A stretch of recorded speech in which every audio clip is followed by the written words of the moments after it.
मुलांनो, good afternoon. कसे आहात?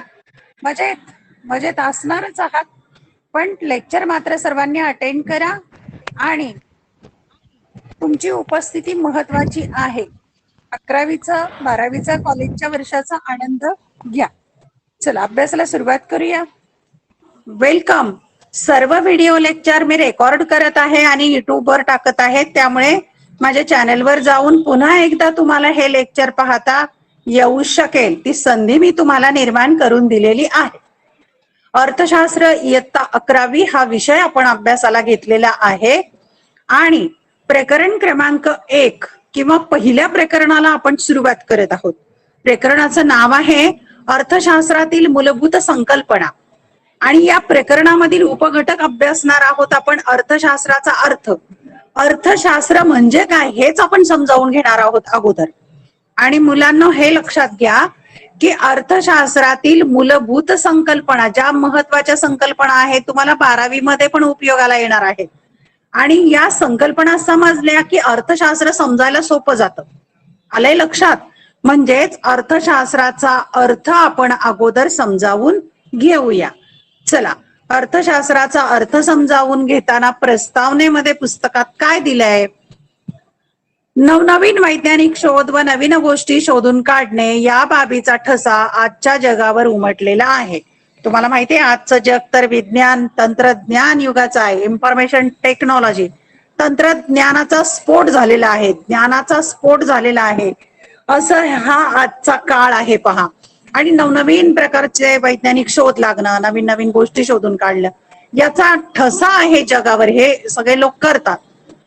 शास्त्रातील लक्षणीय प्रगतीमुळे शास्त्र म्हणजे नेमके काय या प्रश्नाचा शोध लावण्याचा आपण प्रयत्न करू लागतो. आणि याला सायन्स म्हणतात ना, नवीन टेक्नॉलॉजी, सायन्स, शास्त्र. पण मग शास्त्राची प्रगती म्हणजे काय? मग ह्या प्रश्नाचा आपण विचार करायला लागतो आणि त्यातूनच शास्त्र ही एक पद्धतशीर मांडणीची ज्ञात शाखा आहे. ज्ञात म्हणजे माहीत असलेली, शास्त्र म्हणजे काय तर ही सगळ्यांना माहीत असलेली पद्धतशीर मांडणी करणार हे एक शास्त्र आहे असं म्हणतात. आता शास्त्राचे दोन मुख्य प्रकार आहेत. आता महत्वाचा टॉपिक सुरू झाला, नैसर्गिक शास्त्र आणि सामाजिक शास्त्र. शास्त्र म्हटलं, सायन्स म्हटलं की दोन भाग येणार आहेत सायन्सचे किंवा शास्त्राचे. एक नैसर्गिक शास्त्र आणि दोन सामाजिक शास्त्र. आता हे दोन नेमके काय आहेत, त्यातला काय फरक आहे नेमका ते समजावून घेऊ. हे परीक्षेला येतं. ज्या शास्त्रातील नियमांना वैश्विक मान्यता आहे, वैश्विक म्हणजे जगाची मान्यता आहे, जे नियम सगळीकडे सारखेच आहेत, म्हणजे जगातल्या सगळ्या लोकांची मान्यता आहे आणि या नियमांची सत्यता बंदिस्त प्रयोगशाळेत नियंत्रणांतर्गत पडताळून पाहता येते. म्हणजे काय तर या शास्त्रातले नियम प्रयोगशाळेमध्ये म्हणजे लॅबोरेटरीमध्ये, लॅबमध्ये विशिष्ट परिस्थितीत पडताळून पाहता येतात, खरे आहेत की नाहीत. या शास्त्राला नैसर्गिक शास्त्र म्हणतात. आता पहा पुन्हा एकदा, नैसर्गिक शास्त्र म्हणजे काय तर या शास्त्रामध्ये जे नियम आहेत त्याला सगळ्यांनी मान्यता दिलेली. सगळ्यांनी म्हणजे वैश्विक मान्यता, म्हणजे सगळीकडे ते नियम सारखेच ठरणार आहेत. की भारतात वेगळा आणि अमेरिकेत वेगळा असं काही ठरणार नाहीये. म्हणजेच या शास्त्रातील नियमांना वैश्विक मान्यता आहे आणि या नियमांची सत्यता किंवा सत्यता म्हणजे खरं का खोटा नियम आहे तो प्रयोगशाळेत त्याच्यावर प्रयोग करता येतो. या शास्त्राला म्हणायचं नैसर्गिक शास्त्र, हे विसरू नका. आणि प्रयोग व अनुमान यावर आधारित अभ्यासामुळे या शास्त्राला तंतोतंत शास्त्र म्हणूनही ओळखले जाते. तंतोतंत म्हणजे अॅक्युरेट, अचूक. म्हणून का तंतोतंत शास्त्र का म्हणतात तर प्रयोग करता येतात प्रयोगशाळेत, अनुमान म्हणजे निष्कर्ष काढता येतात, अंदाज करता येतो. आणि या अभ्यासामुळे या शास्त्राला तंतोतंत शास्त्र असं म्हणतात. कोणत्या शास्त्राला? नैसर्गिक शास्त्राला. मग कोणकोणते आहेत नैसर्गिक शास्त्र? उदाहरणार्थ गणित, पदार्थ विज्ञान, रसायनशास्त्र इत्यादी. आता पहा गणिताचं उदाहरण घेऊ. आपल्या भारतामध्ये 2+2 म्हणून 4च होतात, तर अमेरिकेमध्ये 2+2 6 होत नाहीत. म्हणजे काय तर गणिताचे सगळे नियम, गणिती क्रिया सगळीकडे सारख्या आहेत. पदार्थ विज्ञान, रसायनशास्त्र, जीवशास्त्र हे जे विषय आहेत ते कसे आहेत? नैसर्गिक शास्त्र आहेत. नैसर्गिक घटकांवर आधारित आहेत किंवा सर्वांनी मान्यता दिलेली आहे जगामध्ये, वैश्विक मान्यता आहे. यावर प्रयोग करता येतात प्रयोगशाळेमध्ये. तर रसायनशास्त्रामधले प्रयोग की कोणत्या अभिक्रिया होतात किंवा कोणते आम्ल कोणते अल्कली त्याचे गुणधर्म ते सगळ्या प्रयोगशाळेमध्ये सारख्याच आहेत, सगळ्या देशातल्या सगळीकडे, त्यात बदल होणार नाही. म्हणून याला म्हणतात नैसर्गिक शास्त्र. आले लक्षामध्ये? सोपा आहे प्रकार हा नैसर्गिक शास्त्रास वर्तणूक शास्त्र किंवा अमूर्त शास्त्र असं म्हणतात. आता आपण नैसर्गिक शास्त्राच्या संदर्भात काय पाहिलं तर जगात सर्वत्र मान्यता असते, प्रयोगशाळेत त्याच्यावर प्रयोग करता येतात, उदाहरणार्थ रसायनशास्त्र, गणित, भूगोल वगैरे. आता सामाजिक शास्त्राला काय म्हणतात तर वर्तणूक शास्त्र. अमूर्त, अमूर्त म्हणजे न दिसणार, वर्तणूक म्हणजे माणसाच्या वागण्यावर वर्तनावर अवलंबून असणारं शास्त्र. या शास्त्रात मानवी वर्तणुकीच्या कोणत्या ना कोणत्या पैलूचा अभ्यास केला जातो. म्हणजे माणसाचं वागणं कसं आहे, माणसाची वर्तणूक कशी आहे, यातल्या एखाद दुसऱ्या बाबीचा अभ्यास केला जातो. म्हणजे मानवाच्या वर्तनाचा अभ्यास केला जातो. उदाहरणार्थ मानसशास्त्र हे मानवी मनाच्या वर्तणुकीशी संबंधित ज्ञान देते. मानसशास्त्र कोणतं ज्ञान देतं तर माणसाच्या वर्तणुकीशी संबंधित, माणसाचं मन कसं आहे त्याचं ज्ञान देतं. सामाजिक शास्त्र हे मानव समूहातील एक घटक असून या संदर्भाने त्याच्या सामाजिक घटकांबाबत ज्ञान देते. म्हणजे समूहातलं माणसाच्या जीवनाशी संबंधित आहेत हे सामाजिक शास्त्र. मानव समूहातील एक घटक आहे आणि त्याच्या संदर्भाने सामाजिक घटकांच्या बाबत ते ज्ञान देतं, म्हणून त्याला म्हणतात सामाजिक. मानवी वर्तणूक ही बंदिस्त प्रयोगशाळेत तपासता येत नाही. आता पहा, एखाद्या माणसाच्या मनाचा अभ्यास करायचा असेल किंवा त्याचं समाजातलं वागणं तपासायचं असेल किंवा समाजाच्या संदर्भात अभ्यास करायचा असेल तर प्रयोगशाळेत त्याला घेता येणार नाही. तसेच नियंत्रित पद्धतीनेही अभ्यासता येत नाही, की त्यावर कुठलं नियंत्रण ठेवून मानवी वर्तनाचा अभ्यास करता येत नाही. सामाजिक शास्त्राच्या नियमांना वैश्विक मान्यता नसते. म्हणजे त्यामुळेच अमेरिकेतल्या माणसाचं वर्तन वेगळं, भारतातल्या माणसाचं वर्तन वेगळं. वर्तन आपण अर्थशास्त्राचा विचार केला तर आर्थिक दृष्ट्याही त्यांचं वागणं वेगळं असू शकतं, प्रत्येक व्यक्तीचं वेगळं असू शकतं. म्हणून सामाजिक शास्त्राचे नियम आहेत ते सर्वत्र लागू होत नाहीत. म्हणून म्हणतात वैश्विक मान्यता नसते म्हणजे जागतिक. मात्र हे नियम मानवी प्रवृत्तीच्या संदर्भाने केलेली सर्वसाधारण विधाने असतात. मग माणसाची प्रवृत्ती कशी आहे याच्या संदर्भात विधाने केलेली असतात. ही सर्वसामान्य असतात, त्याला वैश्विक मान्यता नसते. आणि माणसाच्या वर्तनाचा अभ्यास करायचं तर त्याला प्रयोगशाळेवर टेबलवर पालथकडून त्याला पालथ टाकायचं मग त्याचा अभ्यास करायचा असं काही करता येऊ शकत नाही. अशा प्रकारे सामाजिक शास्त्र आणि नैसर्गिक शास्त्र यामध्ये मूलभूत अशा प्रकारचा फरक आहे. आता समजून घेऊया आपण अर्थशास्त्राचा अर्थ नेमका काय आहे ते. मग आता अर्थशास्त्र हे सामाजिक शास्त्र आहे का आहे बरं? विचार करा, सामाजिक शास्त्र का आहे तर अर्थशास्त्रामध्ये माणसाच्या आर्थिक वर्तनाचा अभ्यास केला जातो. आर्थिक वर्तन याचा अर्थ काय तर एखादा व्यक्ती बाजारामध्ये गेल्यानंतर वस्तू कशी खरेदी करतो म्हणजे मागणी, नंतर एखादा विक्रेता वस्तू कशी विकतो म्हणजे विक्री किंवा पुरवठा, अशा आर्थिक बाबींचा अभ्यास अर्थशास्त्रात होतो. म्हणजेच माणसाच्या वर्तनाचा अभ्यास होतो, म्हणून ते काय आहे सामाजिक शास्त्र आहे. अर्थशास्त्राला इंग्रजीमध्ये इकॉनॉमिक्स असं म्हणतात. हा एस लावायचा बरं का, लक्षात घ्या, इकॉनॉमिक्स. आणि हा शब्द मूळ ग्रीक शब्द आहे आयकोनोमिया. हे स्पेलिंग पहा, आयकोनोमिया यापासून आलेला आहे. हा परिच्छेद महत्वाचा, एक गुणाच्यासाठी वस्तुनिष्ठ प्रश्न इथे येतो. आणि आयकोनोमियाचा अर्थ काय आहे? कौटुंबिक व्यवस्थापन म्हणजे कुटुंबाच्या अर्थशास्त्राचं व्यवस्थापन असं समजून घ्या. आता इथे महत्वाचे शब्द काय काय आहेत या परिच्छेदामध्ये?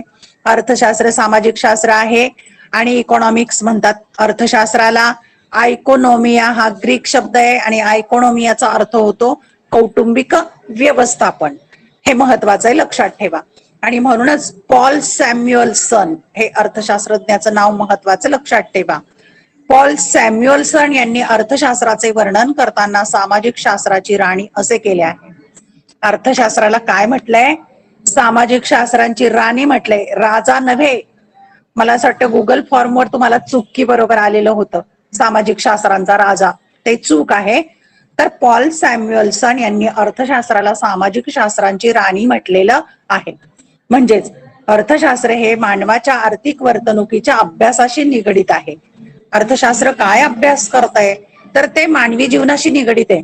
मानवाचं आर्थिक दृष्टीने वर्तन कसं आहे, तो कसं वागतो, अर्थव्यवस्थेमध्ये त्याचं वर्तन कसं आहे याचा अभ्यास केला जातो. त्यामुळे खरोखर आपल्या जीवनाशी निगडित असणारं हे शास्त्र. या शास्त्रातून अमर्याद गरजा मर्यादित साधनांद्वारे कशा पूर्ण करतो हे हाताळले आहे.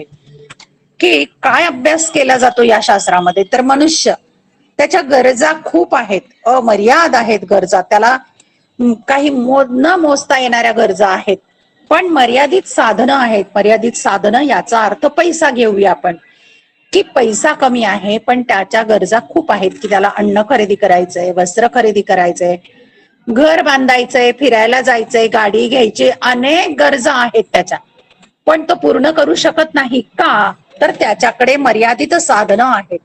मर्यादित साधनं म्हणजे पैसा नाही, कमी आहे.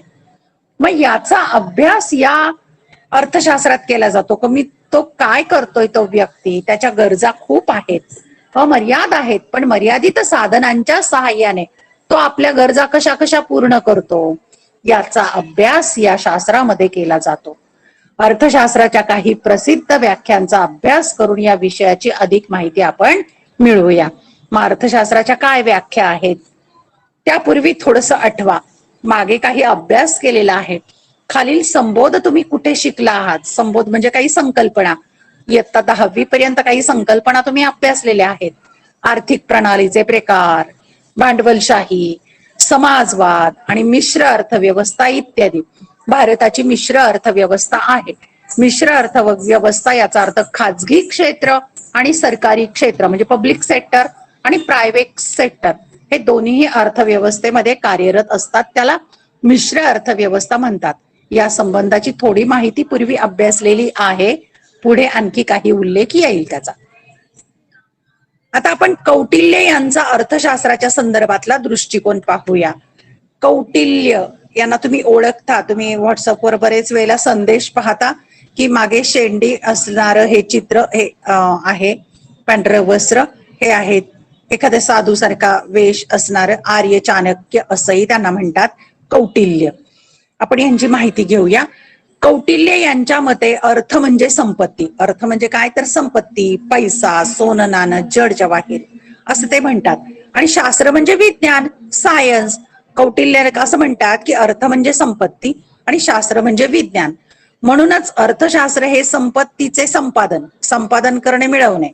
अर्थशास्त्र म्हणजे काय तर संपत्ती मिळवायची, संपत्तीचं संपादन करायचं आणि त्याचं व्यवस्थापन करायचं, त्याचं मॅनेजमेंट करायचं, म्हणजे संपत्तीचं व्यवस्थापन आणि संपत्तीचं संपादन म्हणजे अर्थशास्त्र.